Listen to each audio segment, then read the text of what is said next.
analisis volumetri. Analisis volumetri atau nanti kedepannya bakal sering disebut dengan titrasi. Jadi ini ada kaitannya sama kalian nanti kalau praktikum itu kimia dasar ngapain aja. Kalian nanti akan melakukan yang namanya titrasi. Titrasi itu seperti yang ada di gambar ini. Jadi salam. Jadi nanti semuanya akan belajar ada berapa macam sih jenis titrasi, kemudian menggunakan larutan apa saja. Nah, apa sih itu analisis volumetri?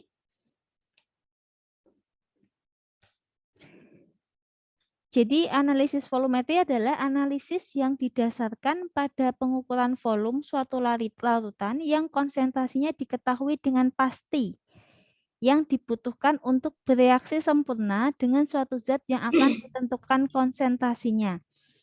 Ini ada kaitannya dengan yang kemarin saya jelaskan tentang LSP dan LSS. Ada yang ingat tentang LSP?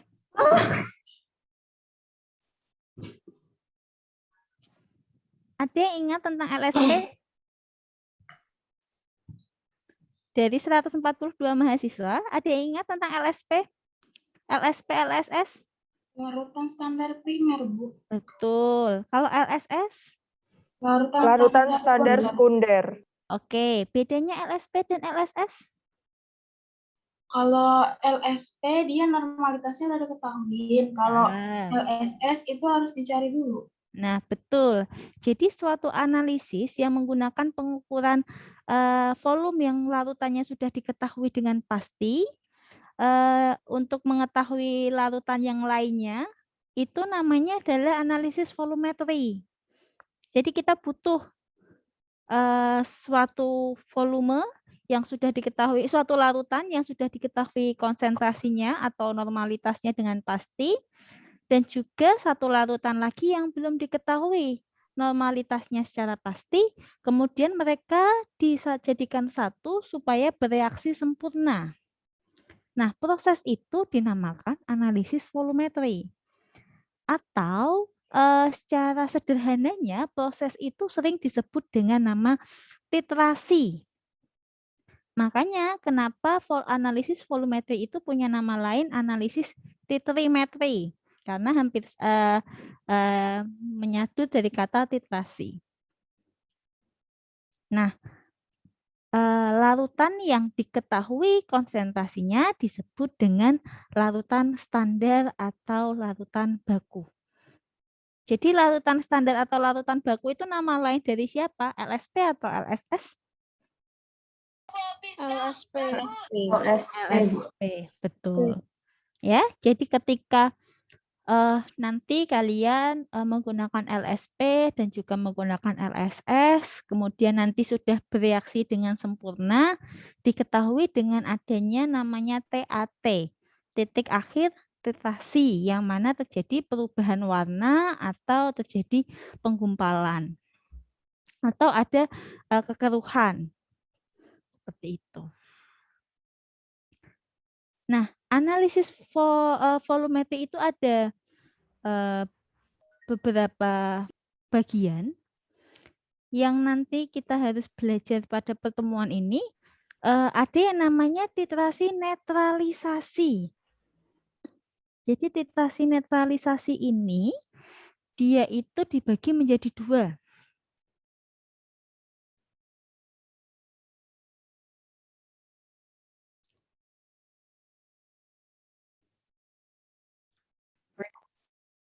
Yang pertama adalah alkalimetri. Jadi namanya adalah titrasi alkalimetri.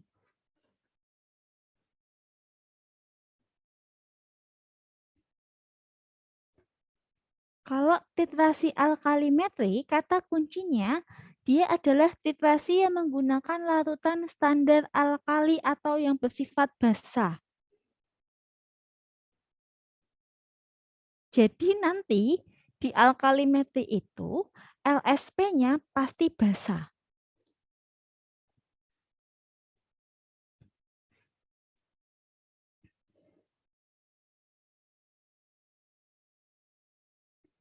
contoh LSP basa itu ada NaOH, KOH, atau BaOH2.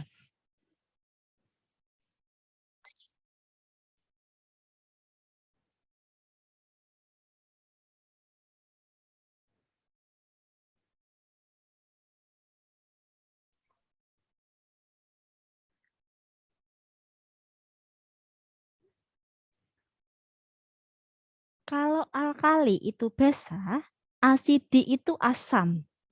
Jadi asidimetri. Dia titrasi yang menggunakan larutan standar asam. Jadi LSP-nya asam sifatnya.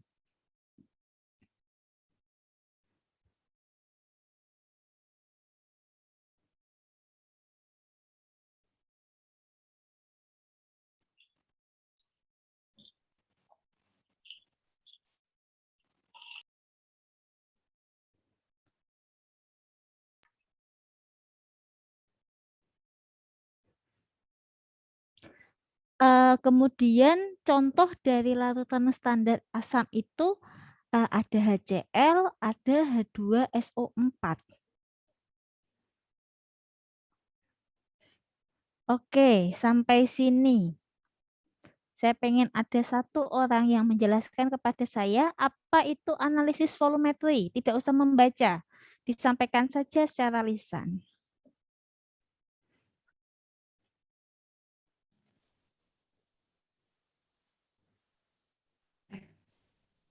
Silahkan. Atau saya pilih, atau ada yang mau mencoba untuk menyampaikan pemahamannya? Ingin mencoba, Bu. Silakan Mas Akmal. Di sini jadi analisis volumetri yang saya ketahui tadi, yang saya pahami. Saya baca dulu, nanti saya bakal jelaskan dulu. Ialah analisis yang didasarkan pada pengukuran volume suatu larutan yang konsentrasinya diketahui. Jadi sebelum kita menganalisis suatu larutan, nah jadi kita sudah mengetahui konsentrasinya tersebut. Begitu. Yang dibutuhkan untuk nanti bakal reaksinya gitu. Yang bakal nanti kita analisis. Jadi pengukurannya itu volumenya itu sudah konsentrasinya sebelumnya udah diketahui sebelum kita menganalisis volumetri ini. Terus tadi juga dijelaskan ya ada tiga analisis volumetri tadi barusan yang telah dijelaskan. Pertama itu titrasi netralisasi, ada dibagi dua, alkalimetri sama asidimetri. Kuncinya itu kata kunci dari alkalimetri itu dia menggunakan titrasinya menggunakan larutan basa. Nah, kalau misalkan asidimetri itu titrasinya menggunakan larutan asam seperti itu. Oke, bagus. Ada lagi yang mau mencoba untuk menyampaikan? Silahkan. Ayo mahasiswa. Saya manggilnya mahasiswa loh, bukan murid-murid loh. Karena sudah kuliah ya. Silahkan, ayo Mbak, Mas. Yang cewek, tadi cowok sudah diwakilkan Mas Akmal. Yang cewek, ayo maju. Siapa? Sampaikan aja dengan bahasa kalian masing-masing, tidak masalah. Ya. 149 mahasiswa loh. Masa ceweknya nggak ada yang berani ngomong? Ayo. Ingin menjawab, Bu. Silakan dengan Mbak siapa, NIM berapa? Adila Rafahiyati 136. Oke, sampaikan Mbak. Jadi analisis volumetri itu sesuai yang tadi ada di slide sebelumnya. Itu tuh adalah proses mengukur suatu volume larutan yang kita tuh udah tahu konsentrasi si larutan itu. Nanti si larutan ini itu berfungsi untuk bereaksi sempurna dengan suatu larutan yang kita belum ketahui konsentrasinya. Nah, itu tuh nama prosesnya titrasi dan dibagi menjadi 3. Yang tadi baru Ibu jelasin itu yang titrasi yang normalitas yang ada netralisasi yang ada yang dibagi dua, yaitu alkalimetri dan asidi asidimetri, betul. ya asidimetri. Itu, Bu. Oke, bagus, sip. Ada lagi yang mau mencoba untuk menyampaikan pemahamannya? Oke. Betul ya, tadi apa yang disampaikan oleh Mas Akmal dan Mbak Adila itu saling melengkapi. Jadi saya jelaskan kembali tentang poin-poin yang paling penting. Jadi analisis volumetri itu, dia itu analisis yang didasarkan pada pengukuran volume yang kita sudah ketahui larutannya, normalitasnya secara pasti. Tapi ada satu juga yang belum pasti. Jadi tadi saya sampaikan, kita saat pengukuran analisis volumetri ini, kita butuh yang namanya LSP dan LSS. Ya, LSP itu yang sudah diketahui volumenya secara pasti, LSS yang belum diketahui secara pasti. Nah, keduanya ini nanti akan bereaksi sempurna. Ketika bereaksi sempurna, kita akan bisa menghitung konsentrasi yang LSS. Jadi mungkin betul tadi yang sudah disampaikan oleh Mas Akmal dan juga Mbak Adila. Jadi analisis yang didasarkan pada pengukuran volume suatu larutan yang konsentrasinya sudah diketahui dengan pasti, yang dibutuhkan untuk bereaksi dengan sempurna dengan suatu zat yang akan ditentukan konsentrasinya. Nah, kemudian betul prosesnya disebut dengan titrasi dan kita butuh larutan yang sudah diketahui konsentrasinya yang disebut dengan larutan standar atau larutan baku atau bisa disebut dengan LSP. Nah, pembagian analisis volumetri ini yang pertama ada titrasi netralisasi. Nah, tadi ada yang kata kunci yang lupa. Titrasi alkali itu dia larutan standarnya yang bersifat basa atau alkali. Jadi jangan hanya menyebutkan larutan saja. Harus menggunakan kata larutan standar atau larutan baku atau LSP.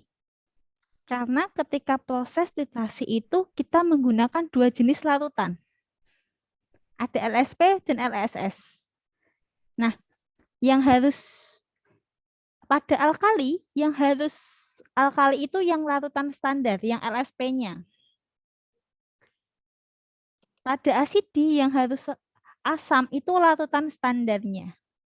Larutan standar itu tadi yang sudah diketahui konsentrasi normalitasnya. Sampai sini ada pertanyaan? Bisa ya membedakan asam dan basa?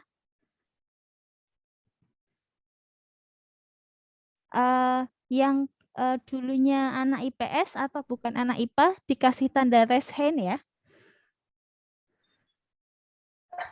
Oke. Nah, kalau yang basa itu kalian bisa lihat dari tulisan OH. KOH, NaOH, BaOH2 itu basa. Kalau asam, kalian bisa cek dari ada tulisan H, HCl, H2SO4.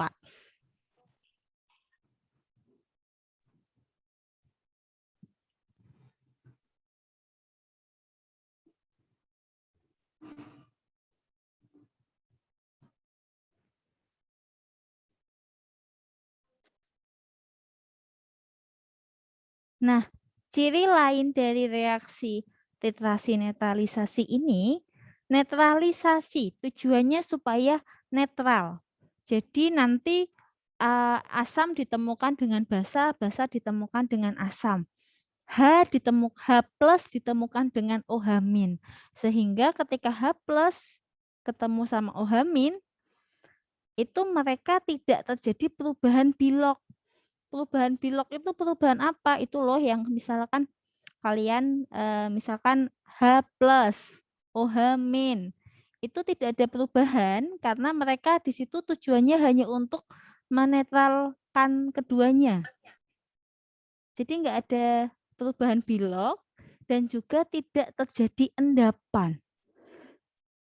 Jadi ketika nanti kalian melakukan titrasi netralisasi, kalian tidak akan menemukan endapan. TAT kalian paling hanya terjadi perubahan warna. Jadi nggak ada endapan kalau proses netralisasi itu.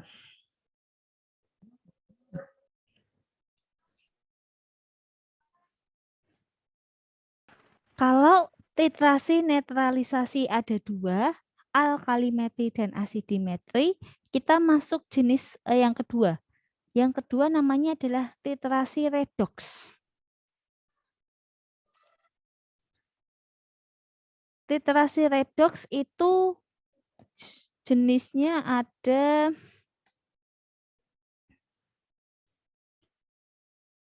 empat. Yang pertama tadi adalah permanganometri. Permanganometri ini titrasinya menggunakan larutan standar KMNO4. Ada yang ingat valensi KMNO4 berapa? 5, Bu. Berapa? 5. Oke, itu dicatat.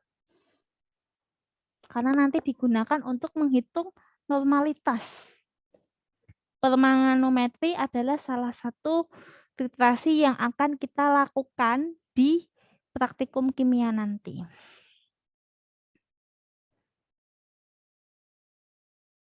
Terus kalau ada yang tanya, Bu, kenapa kita ahli gizi harus belajar titrasi alkalimetri, asidimetri, permanganometri? Karena nanti kalian di semester selanjutnya ada yang namanya kimia makanan. Kimia makanan, kemudian di kimia makanan itu kalian menggunakan jenis percobaan menggunakan titrasi semua ini. Jadi misalkan nanti kalian ngecek kadar garam, bukan kadar garam, kadar yodium dalam garam. Nah, itu cara ngeceknya pakai yang namanya titrasi iodometri. Itu salah satu contoh.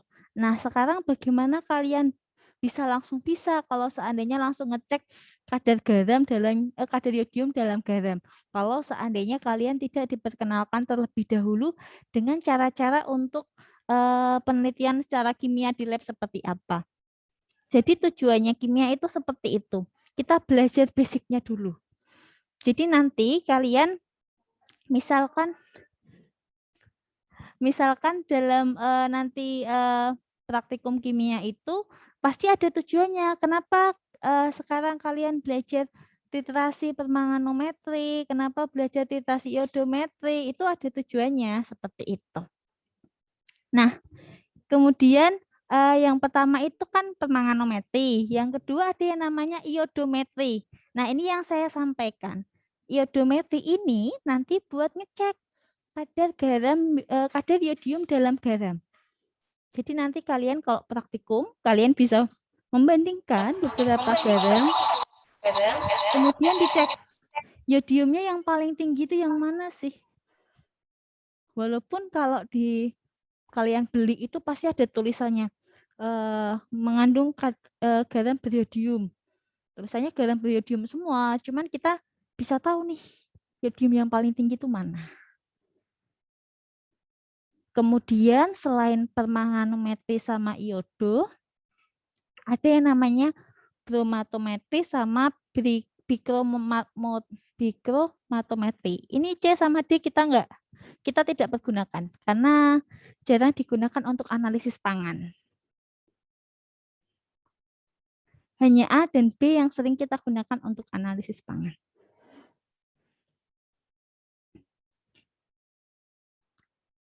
Kemudian kalau tadi ada yang masih ingat ciri dari titrasi netralisasi apa?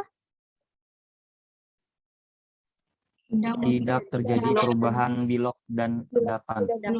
Oke, itu adalah ciri dari titrasi netralisasi. Kalau ciri dari titrasi redoks ini, dia terjadi perubahan bilog. Bilog itu bilangan oksidasi. Sehingga di titrasi ini ada terjadi reduksi oksidasi.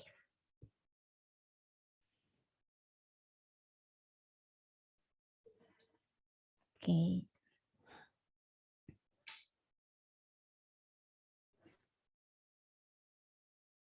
Yang ketiga adalah titrasi pengendapan. Di titrasi pengendapan kita belajar yang namanya, yang pertama adalah titrasi argentometri. Yang kedua titrasi kompleksometri.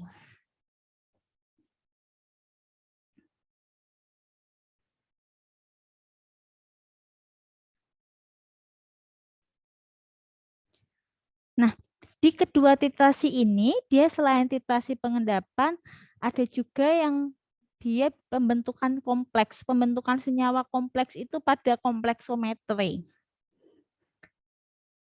Jadi kalau tadi, kalau netralisasi itu dia nggak ada perubahan bilangan oksidasi, nggak ada endapan. Kalau titrasi redoks, dia adanya perubahan bilangan oksidasi. Nah, kalau titrasi pengendapan dan pembentukan kompleks, itu dia terjadi pembentukan senyawa kompleks dan juga ada endapan.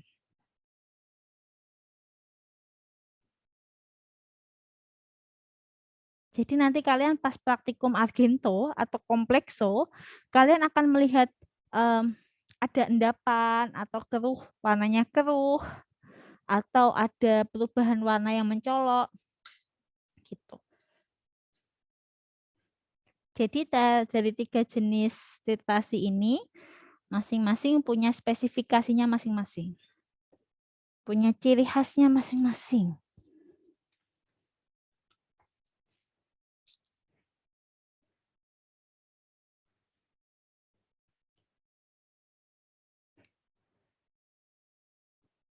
Oke, nah ini istilah-istilah yang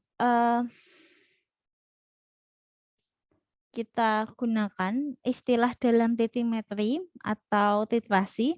Ada yang namanya larutan standar. Larutan standar itu ada larutan standar primer dan standar sekunder. Kalau larutan standar primer, kita sudah tahu konsentrasinya. Larutan yang konsentrasinya dapat ditentukan hanya dengan menimbang dan melarutkannya dengan tepat. Jadi kalau misalkan nanti kalian, saya kasih contoh, misalkan kalian mau bikin LSP. LSP misalkan NaOH. Di LSP NaOH itu dia itu sudah diketahui normalitasnya. Jadi misalkan kalian nimbang NaOH serbuknya itu misalkan 20,1 gram misalkan 20,1 gram. Kemudian dilarutkan ke dalam 500 ml air.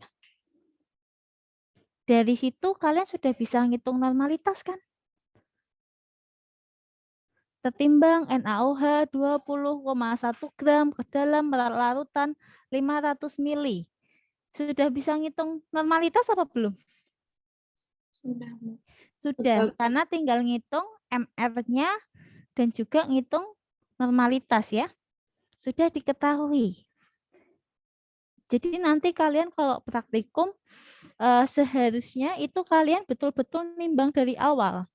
Tapi kayak saya belum tahu nanti di laboratorium apakah sudah disiapkan atau belum. Jadi kalau seandainya nanti kalian nge-lab, sudah mulai praktikum kita, terus ditanyakan, ini normalitasnya berapa? Kalian jangan bingung. Jadi biasanya dengan Mbak laboran, misalkan larutan NaOH, ada kayak tabung. Di situ ada tulisannya NaOH. Terus kita ambil LSP-nya pakai NaOH itu. Di situ ada tulisannya pasti. 20,14 gram garis miring 500 mili.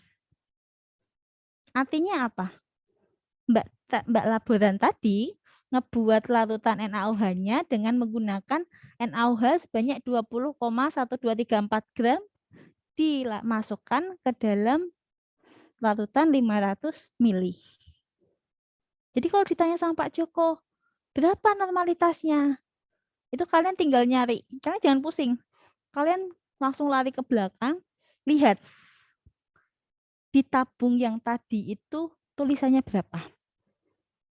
Paham? Ya? Sampai sini, ada yang belum paham? Atau yang mau ingin ditanyakan? Mbak Diva Cinta, Ya, Ibu. ada yang ingin ditanyakan? Masih bingung sama yang itu yang barusan Ibu jelasin. Oke. Jadi sebetulnya LSP itu kan seperti yang sudah pernah saya sampaikan, LSP itu tuh sudah diketahui normalitasnya atau sudah diketahui konsentrasinya. Jadi seharusnya kan kita buat tuh, misalkan saya kasih contoh NaOH. NaOH itu kita misalkan menggunakan NaOH sebanyak 20,12 gram. Kita ambil NaOH-nya sebanyak 20,12 gram, kemudian mau kita larutkan ke dalam Aquades 500 mili. Aquades itu seperti air. Nah, jadi ketika dicampurkan, kemudian digojok, berarti di dalam air 500 mili itu, di dalam Aquades 500 mili itu, terdapat kandungan NaOH sebanyak 20,12 gram. Nah, tetapi di situ kalau secara kimia tulisannya adalah larutan NaOH 20,12 gram garis miring 500 mili. Jadi di dalam 500 mili itu ada mengandung NaOH sebanyak 20,12 gram. Nah, ketika kita mengetahui tertimbang 20,12 gram di dalam 500 mili, itu kita sudah bisa menghitung normalitas. Ya, dengan tertimbang gram dibagi mr. Mr siapa? Mr NaOH dikali 1000 per volume. Volumenya berapa? Volumenya 500 mili dikali valensi. Valensi siapa? Valensinya NaOH. Kita sudah bisa menghitung normalitas si larutan standar primer. Biasanya Pak Joko akan menanyakan, berapa normalitasnya? Biasanya mahasiswanya akan diam. Berapa normalitasnya? Saling bertanya. Kalau misalkan tanya Pak Joko juga tidak tahu normalitasnya. Tanya saya juga tidak tahu. Karena kuncinya ada di mana? Kuncinya ada di tabung belakang. Karena kadang praktikum itu ada yang kalian harus bikin larutan standar sendiri, jadi nimbang sendiri, dimasukkan ke Aquades sendiri, tapi kadang ada yang disiapkan oleh laboran. Jadi misalkan kayak tadi, larutan NaOH-nya itu sudah disiapkan, HCl-nya sudah disiapkan. Nah, kita tinggal ngecek, oh dia larutan NaOH-nya itu sekian, ditulis biasanya, pasti di label itu ditulis. Nah, kalian cari tulisannya itu. Sampai sini paham? Paham, Ibu, terima kasih. Oke. Nah, kalau tadi larutan standar primer, kalau LSS, larutan standar sekunder, dia itu baru bisa ditentukan konsentrasinya apabila dititasi dengan LSP. Dan proses titasi itu disebut dengan nama istilahnya adalah standarisasi. Gitu.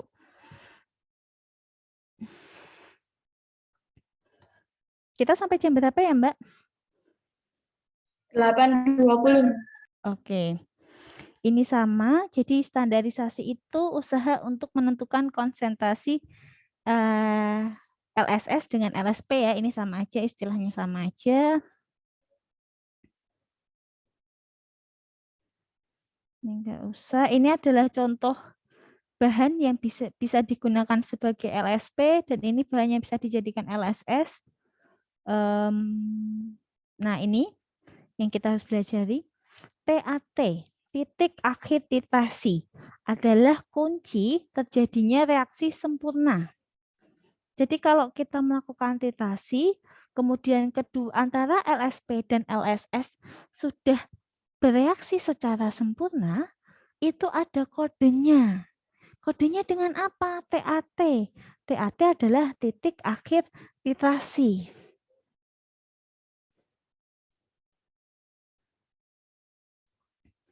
Nah, si TAT ini bisa terjadi apabila LSP dan LSS ditambah dengan apa?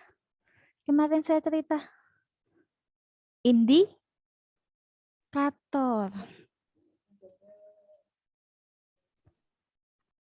Jadi perubahan TAT itu bisa dideteksi yang pertama dengan adanya perubahan warna.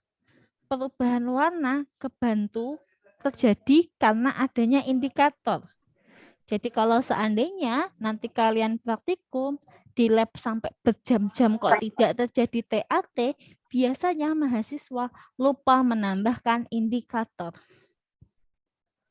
Kalian mau di lab sehari semalam, 2 hari 2 malam, kalau tidak ditambah indikator, tidak terjadi perubahan warna. Kalian nggak tahu. Sebetulnya sudah terjadi reaksi sempurna, tapi kalian nggak tahu. Karena nggak kebantu indikator. Kemudian TAT yang kedua biasanya ditandai dengan terjadinya kekeruhan. Warnanya berubah jadi keruh. Atau mulai ada endapan. Biasanya dua itu yang bisa kita jadikan kode. Kalau sudah mulai ada perubahan warna, hentikan titrasinya, di stop. Sudah mulai keruh, dihentikan. Gitu.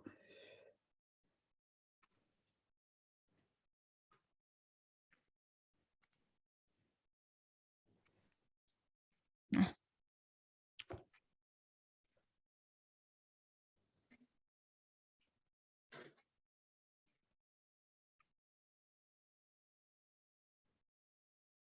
ini ada beberapa kesalahan ketika kalian titrasi.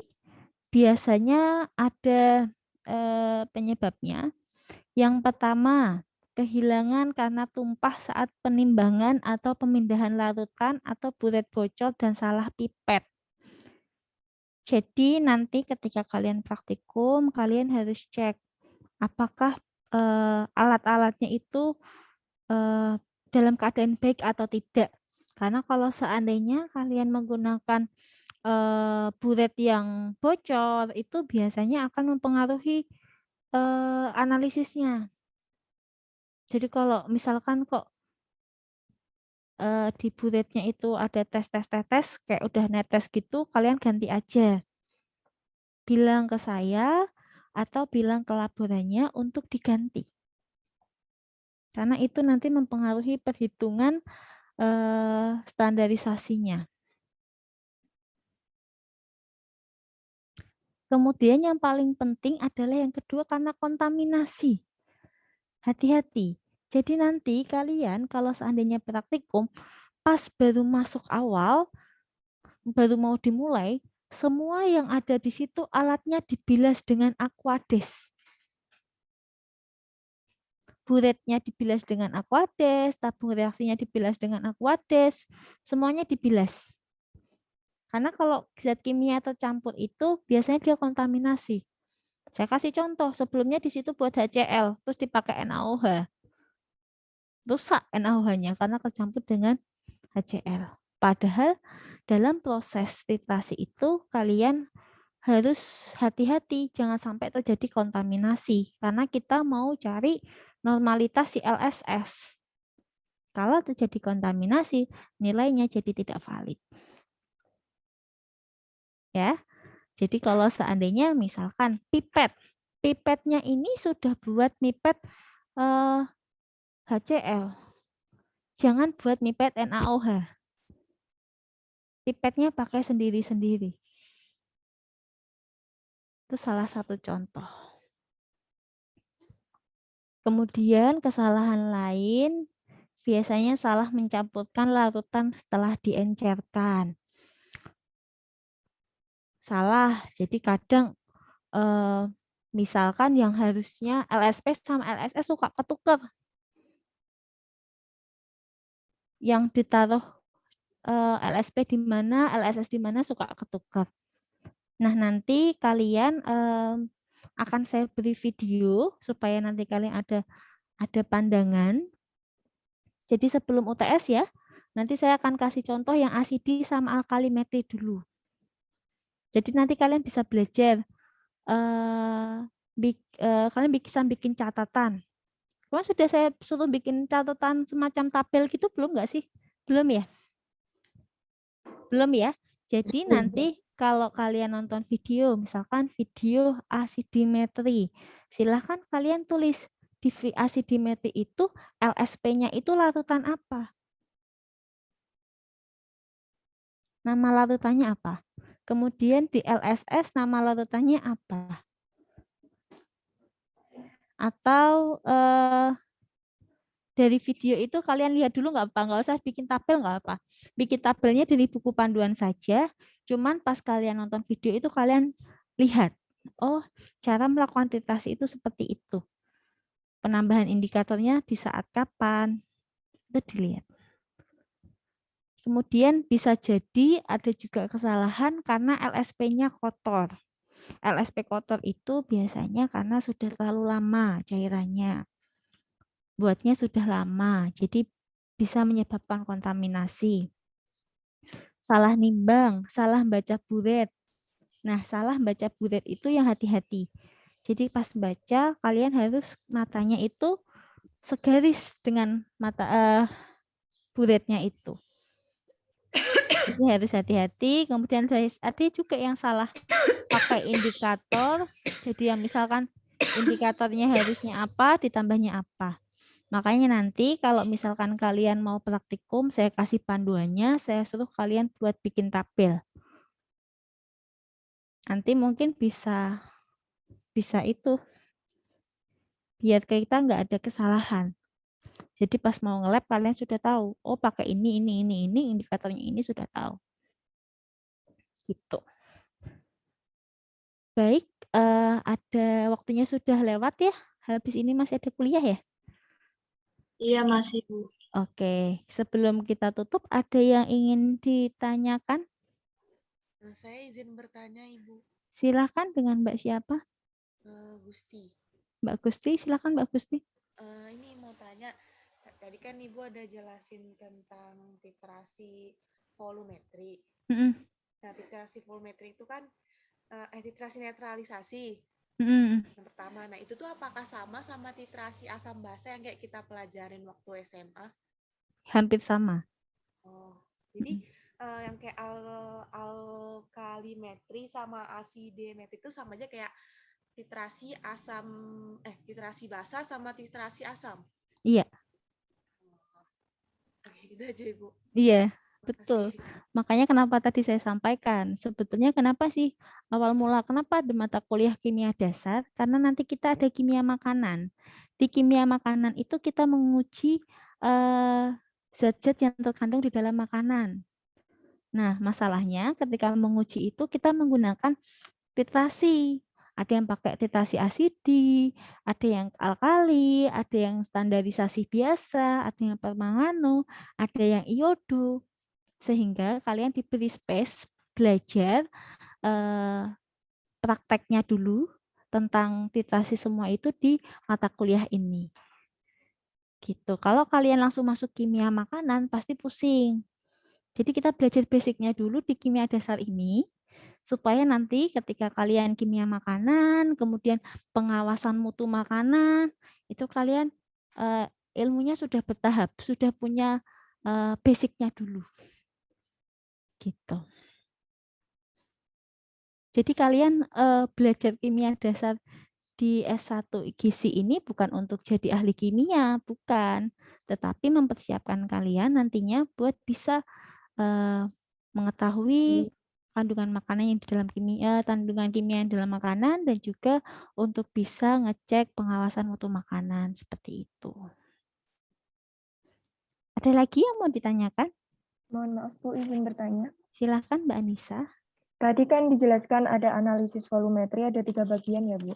Iya. Nah, itu kan ada titrasi pengendapan. Di titrasi pengendapan sendiri itu ada argentometri sama kompleksometri. Mungkin Bu Ria bisa berkenan menjelaskan ulang cara membedakan argentometri sama kompleksometri. Nah, kalau argento dan komplekso itu nanti akan ada materinya sendiri. Jadi itu tadi saya cuman menjelaskan secara ringkasannya saja. Nanti kalian kalau lihat di kontak kuliah nanti akan ada pertemuan tentang titrasi argento sendiri, titrasi komplekso sendiri, kemudian permangano sendiri nanti akan dibahas. Seperti itu. Baik Bu, terima kasih. Oke, sama-sama. Ada lagi? Jika tidak ada, saya cukupkan pertemuannya sampai di sini karena waktu kuliahnya sudah habis. Setelah ini masih ada pertemuan kuliah bahasa Inggris ya? Iya, Bu. Iya Bu. Iya, Bu. Oke, baik. Billahi taufiq wa hidayah. Wassalamualaikum warahmatullahi wabarakatuh. Waalaikumsalam.